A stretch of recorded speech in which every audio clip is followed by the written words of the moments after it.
In the dim understory of a tropical forest, where sunlight fractures into thin, wavering bands, and the air hangs heavy with moisture, ants move along invisible highways carved into the leaf litter. These paths are not marked by sight, but by chemistry, laid down molecule by molecule through pheromones that guide workers between nest, food source, and brood.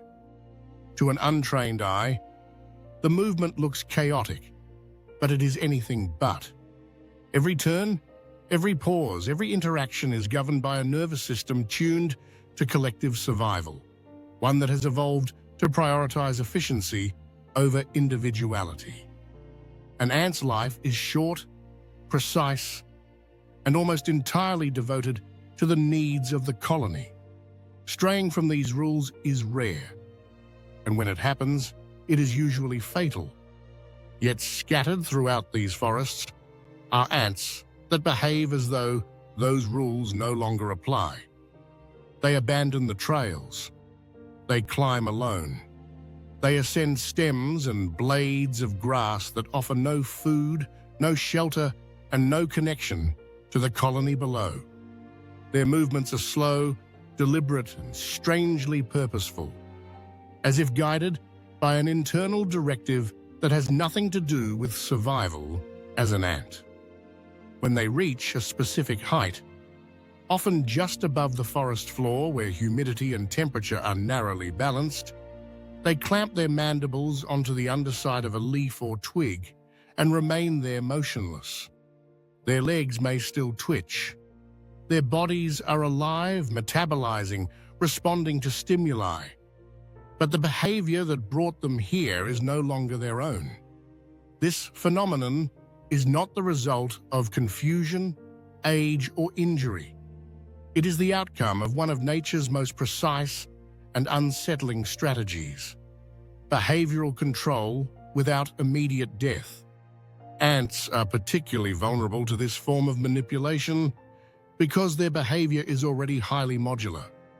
Unlike vertebrates, whose actions are often shaped by learning and individual experience, ants rely on tightly coupled neural circuits that respond predictably to chemical and environmental cues.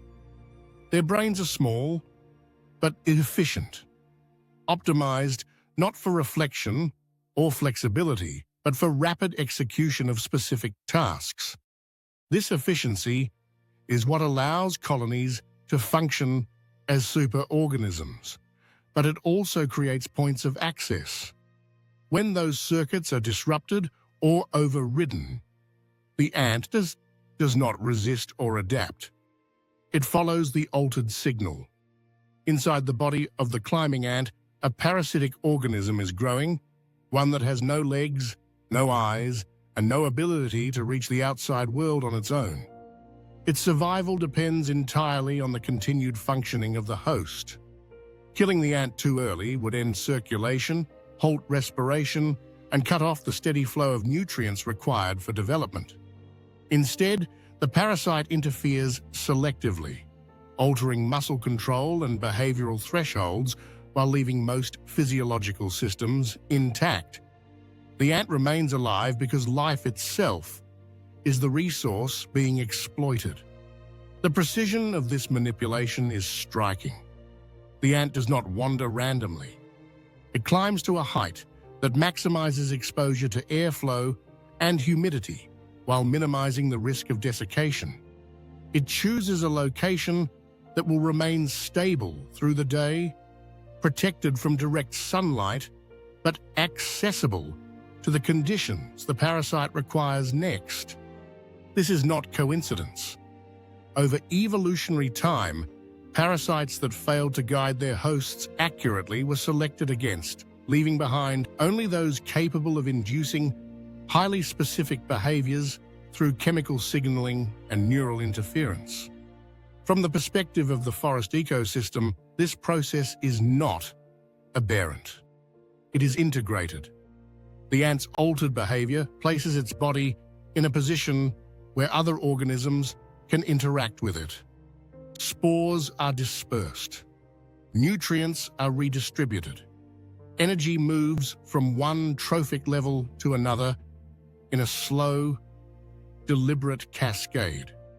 What appears, on a human scale, to be a grotesque loss of autonomy is, ecologically speaking, a functional transfer of resources. This is the first key insight into behavioral hijacking. Control is rarely absolute, and it is never wasteful. The parasite does not erase the ant's biology. It repurposes it. Muscles still contract. Sensory organs still receive input. Metabolism continues.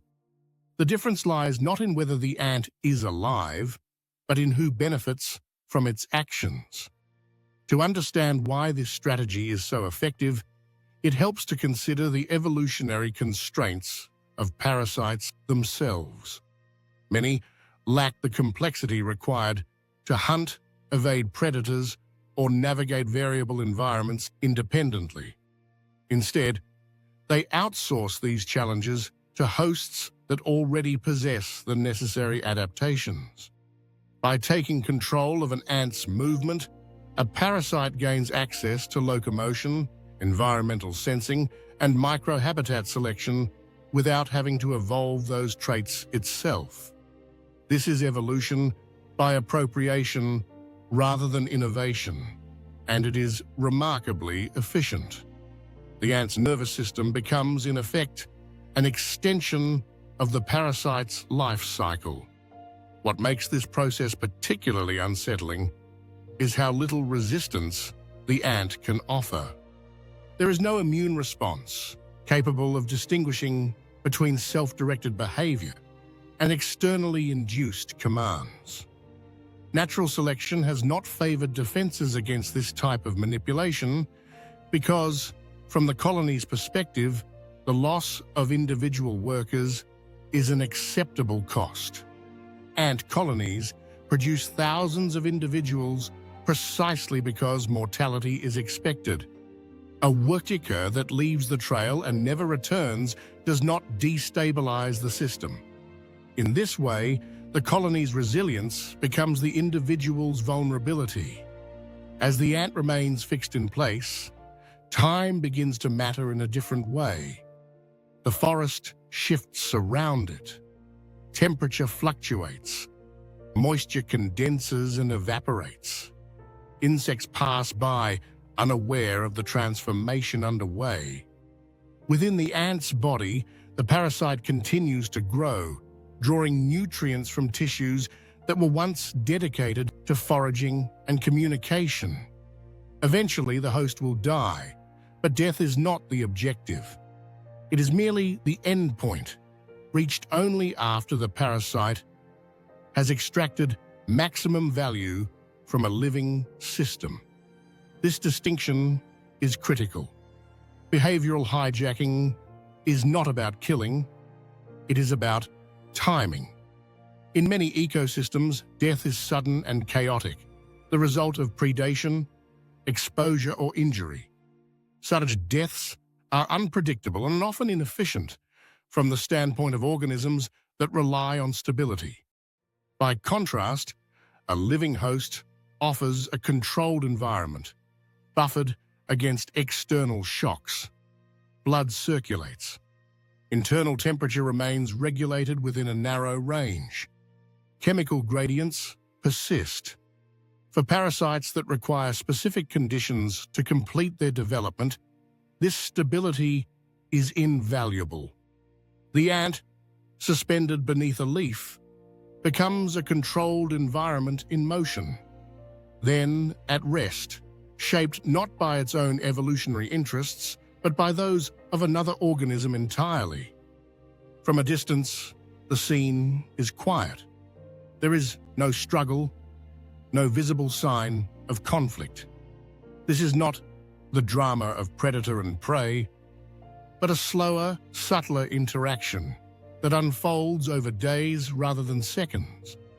It is easy to overlook precisely because it lacks spectacle.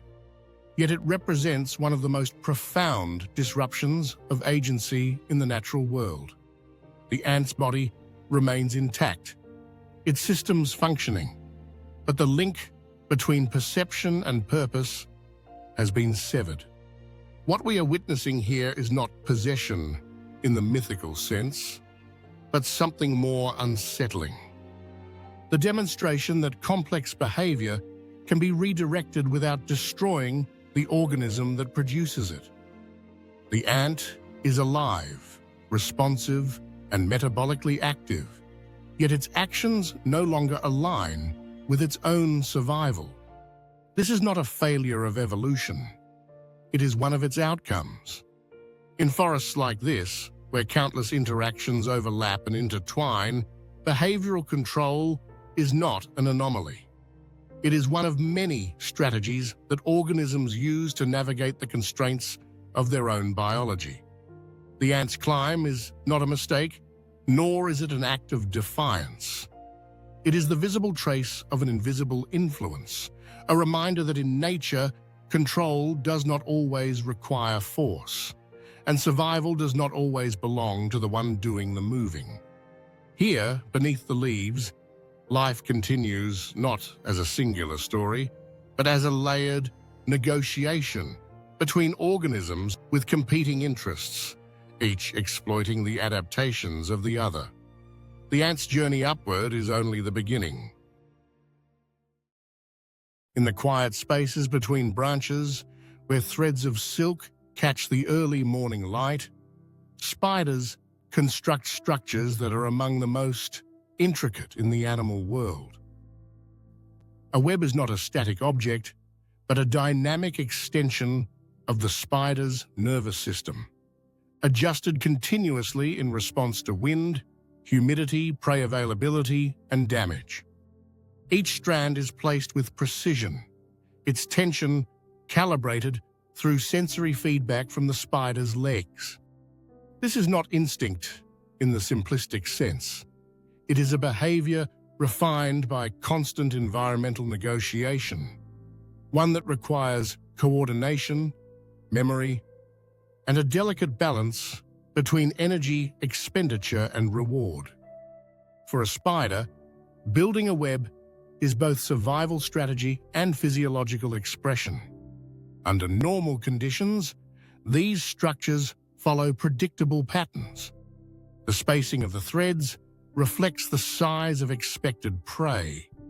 The elasticity of the silk compensates for impact without tearing. The overall geometry maximizes capture efficiency while minimizing material use. A well-built web is the result of countless evolutionary adjustments, and deviations from this pattern usually signal stress, injury, or environmental disruption. Yet, in some forests and grasslands, spiders are observed constructing webs that defy these principles entirely. The altered webs are simpler, denser, and structurally unusual. The silk is thicker than necessary, the pattern less refined. These webs are not optimized for catching prey, nor are they well suited for long-term use. To an observer familiar with spider behavior, they appear inefficient, even maladaptive. The spider that builds them is alive, mobile, and capable of spinning silk, but its architectural decisions no longer align with its own survival needs. The cause of this shift lies not in the spider's environment, but within its body. Certain parasitic organisms exploit the spider's reliance on neural feedback loops to guide construction behavior.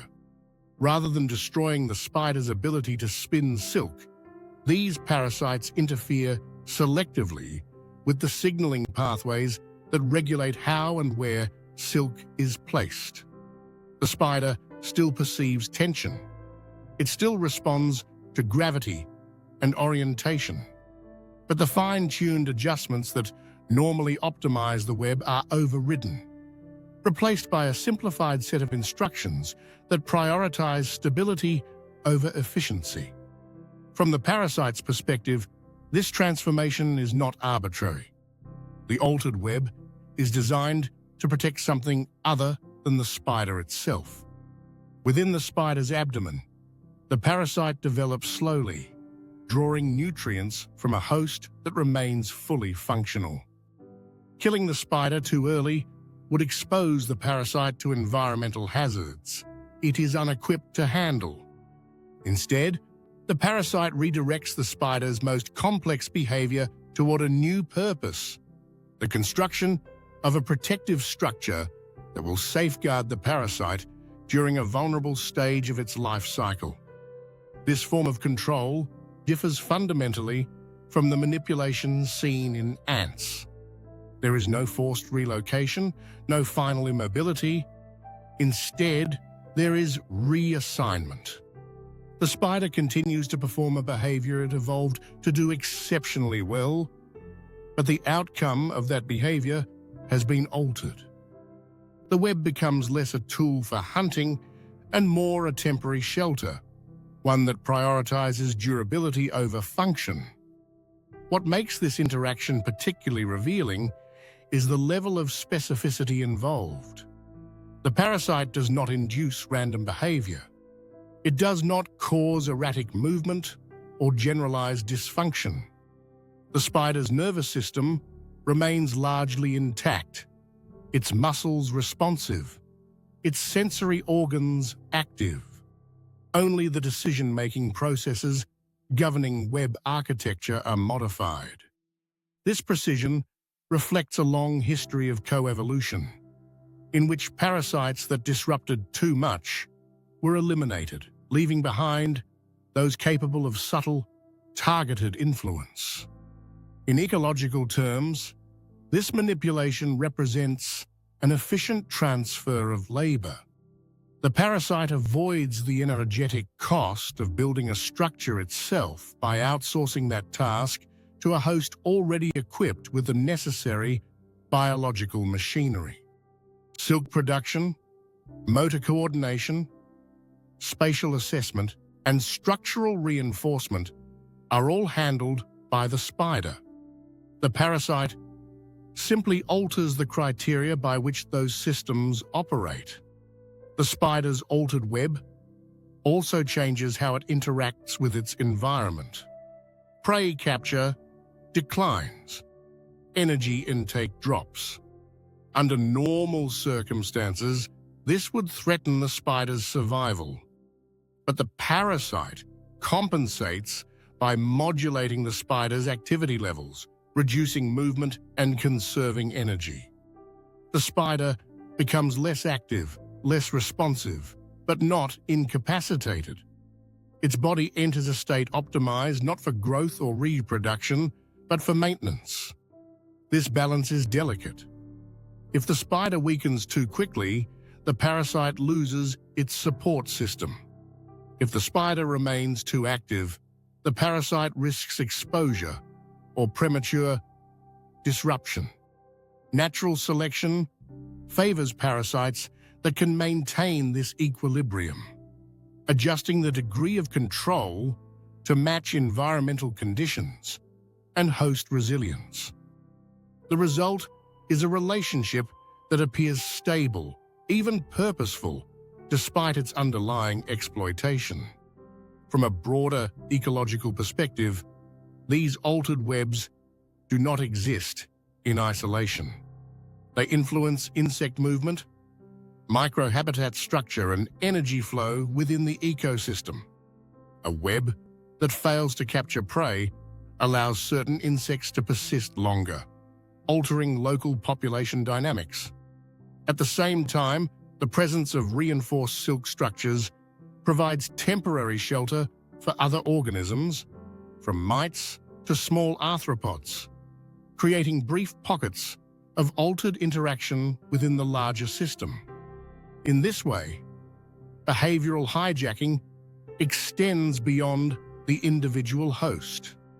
It reshapes the immediate environment, introducing new variables into the network of relationships that define the ecosystem. The spider, unaware of its role in this transformation, becomes a conduit through which one organism's survival strategy influences many others. What distinguishes this form of control from more overt examples of parasitism is its invisibility. There is no dramatic symptom, no obvious sign of disease. The spider does not convulse or lose coordination. To a casual observer, it is simply building a web.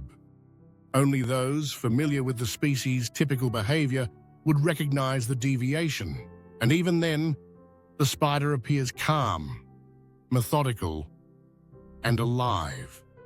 This quiet normalcy is what makes behavioral reassignment so effective. By preserving the outward appearance of health, the parasite avoids triggering defensive responses, both from the host's immune system and from the surrounding environment. Predators are less likely to target a spider that behaves predictably. Environmental stresses are buffered by the stability of the reinforced web.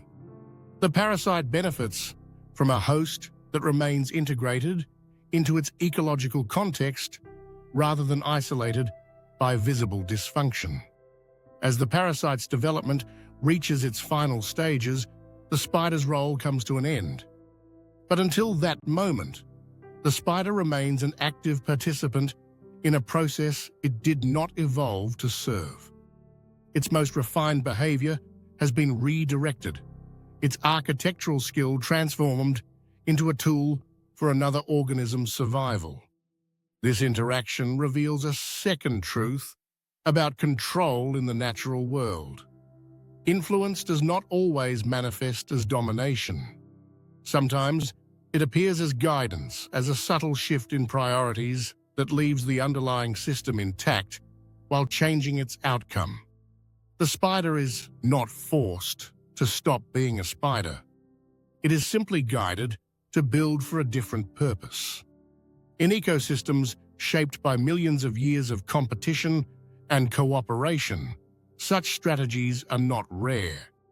They are the result of persistent pressure to extract value from existing systems rather than invent new ones. Behavioral control, whether through movement or construction, allows organisms to bypass their own limitations by exploiting the adaptations of others. Here, suspended between branches, the web glistens in the filtered light, a structure that looks familiar but serves a different master. The spider waits at its center, alive, responsive, and unaware that the logic guiding its action has been quietly rewritten. When instinct turns against survival, beneath the surface of rivers, lakes, and coastal waters, life unfolds within a world shaped by pressure, light, and constant motion. Fish navigate environments where visibility is limited. Sound travels faster than in air, and survival depends on rapid interpretation of subtle cues. A shadow above may signal a predator. A sudden change in water pressure may indicate movement nearby. The ability to respond correctly, often within fractions of a second, determines whether an individual lives or dies. Over evolutionary time, these responses have been refined into instinctive behaviors, so deeply embedded that they require no conscious processing. A healthy fish does not deliberate. It reacts. Schooling species align their bodies with near-perfect coordination, reducing individual risk through collective movement. Solitary fish remain close to cover, avoiding open water where silhouettes are visible from above. Most avoid light gradients that expose them to predators, preferring depths or murky zones where contrast is reduced. These behaviors are not learned in the way mammals learn. They are hardwired survival strategies, encoded into sensory and neural systems that prioritize speed over flexibility. Yet in many aquatic ecosystems, there are fish that behave as though these instincts have been quietly inverted. They drift closer to the surface instead of descending. They separate from schools rather than remaining within them. Their movements slow, their reactions soften, and their awareness of threats appears dulled. To a predator scanning from above, such individuals stand out immediately. Against the dark mass of water below, they are visible, isolated, and vulnerable. From the outside, this behavior looks like failure, the kind of mistake that natural selection should eliminate quickly. But it persists. The explanation lies not in weakness, injury, or confusion, but in a form of biological interference that targets perception rather than movement. Certain parasites alter how fish process sensory information, subtly shifting thresholds for fear, risk assessment, and environmental response. The fish remains capable of swimming, feeding, and maintaining balance. Its muscles respond. Its organs function. What changes is the internal weighting of danger versus opportunity. In an aquatic environment, this shift is profound. Unlike terrestrial animals, fish rely heavily on chemical and pressure-based cues to assess their surroundings. Changes in water chemistry, minute vibration, and gradients of light and depth inform their decisions continuously. By altering how these cues are interpreted, a parasite can reshape behavior without impairing physical capability. The fish does not become paralyzed or disoriented. It becomes less cautious. This reduced caution is not random. It follows predictable patterns that align precisely with the parasite's needs. For many parasites with complex life cycles, survival depends on moving from one host to another, often across species.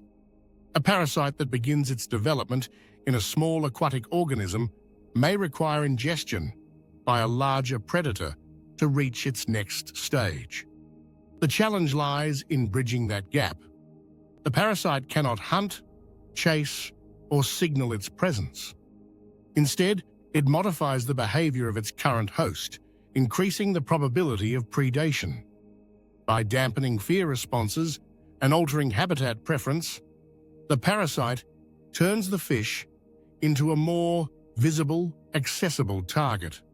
Swimming closer to the surface increases exposure to birds and larger fish. Slower movement reduces escape success. Isolation removes the protective effects of schooling. Each change, taken alone, might seem minor.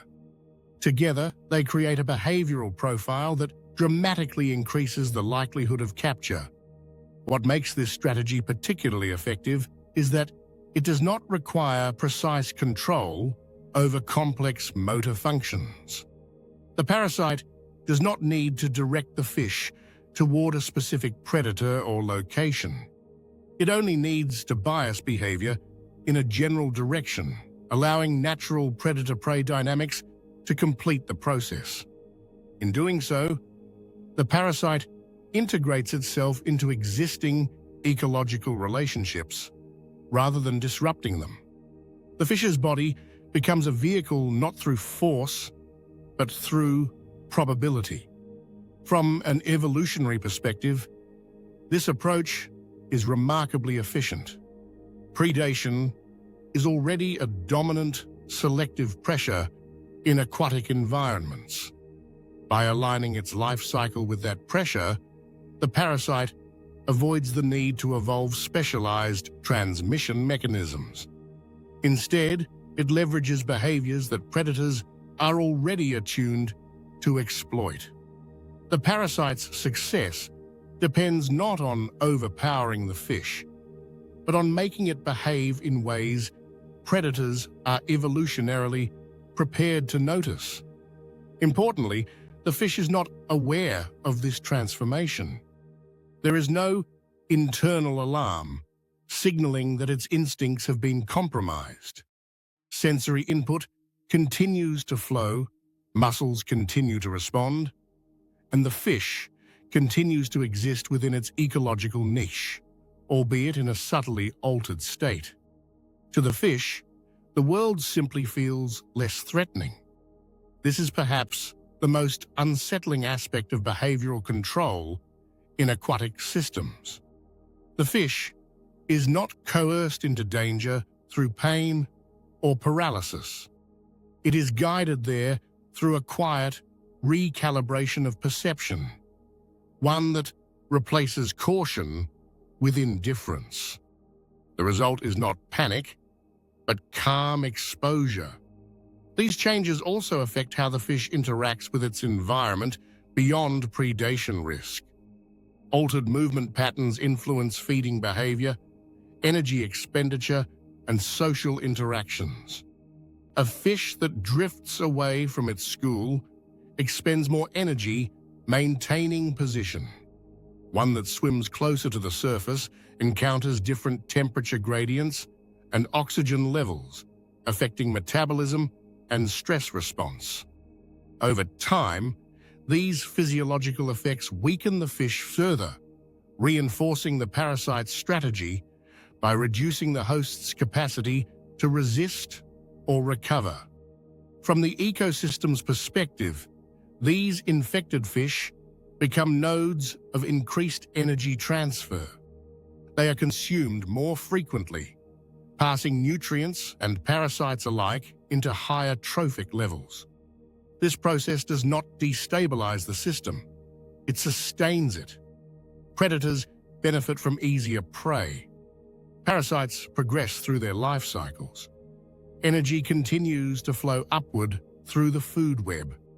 The fish, meanwhile, remains alive until the moment of consumption. This distinction matters. A dead fish lying on the bottom of a river contributes little to ecological dynamics beyond decomposition. A living fish that behaves differently alters interactions continuously, shaping predator behavior, prey distribution, and nutrient cycling long before death occurs. Behavioral manipulation extends the ecological influence of the host far beyond what simple mortality would allow. In this way, control in aquatic systems is less about domination and more about alignment. The parasite does not fight the fish's biology. It tunes it, adjusting thresholds and responses so that existing behaviors serve a new outcome. The fish still swims, still feeds, still responds to its environment, but the meaning of those responses has shifted. Across rivers and oceans, these interactions play out invisibly, woven into the fabric of everyday survival. To human observers, they are easy to miss, masked by the apparent normalcy of movement beneath the water's surface. Yet they represent a fundamental truth about life in these environments. Survival is not determined solely by strength, speed, or awareness, but by how perception itself can be shaped. In the end, the fish does not fail because it lacks adaptation. It fails because its adaptations have been quietly redirected, turning instincts forged for survival into pathways toward consumption. Alive, functional, and responsive, it moves through the water carrying not only its own biology, but the hidden intentions of another organism entirely. In aquatic ecosystems, control rarely announces itself.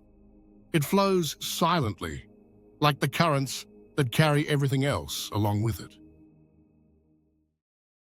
Ants, spiders, and fish are not closely related. They evolved independently. They occupy different environments. They have different nervous systems. Yet the same solution appears again and again. Keep the host alive. Override behavior. Use the remaining function. In evolutionary biology, repeated solutions across unrelated species signal success. Behavioral hijacking works. In nature, life is not defined by autonomy. An organism can breathe, move, respond, and still not be acting for itself. These animals are not failures. They are evidence of how far natural selection can go when efficiency matters more than freedom. Evolution does not care who controls the body, only that something survives. This is nature off script, where being alive does not always mean being in control.